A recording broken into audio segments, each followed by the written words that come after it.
Yo guys, Mantari is here. Here are some tips kung paano maging smooth yung gameplay natin sa mga mobile games. Kung minsan nag-FPS drop kayo, gantong gawin nyo guys. First is punta kayo sa settings ng phone nyo. Then go to my phone. Then para sa akin men, ito yung ginagawa ko guys.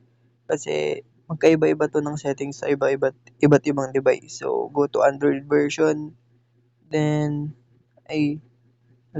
go to the version info, then click the build number 4 times until you unlock, then draw a pattern.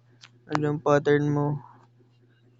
You're now a developer. So next is gonna go to back and go to my system and developer option.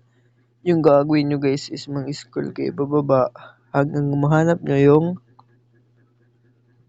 graphic driver preferences. Gagawin nyo dito guys, hanapin nyo yung game na gusto nyo tulad ng Bloodstrike, Call of Duty, Mobile Legends. Hanapin nyo lang guys dito men. Yun, naka-system graphic preferences na ako guys. So, ganito rin guys, para maging mabilis yung refresh rate ng phone nyo is go here, wait, adjust this into 0.5, 1 times, and 0.5, ito 1 times, dito 1 times.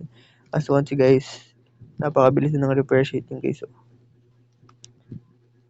Pabilis na men.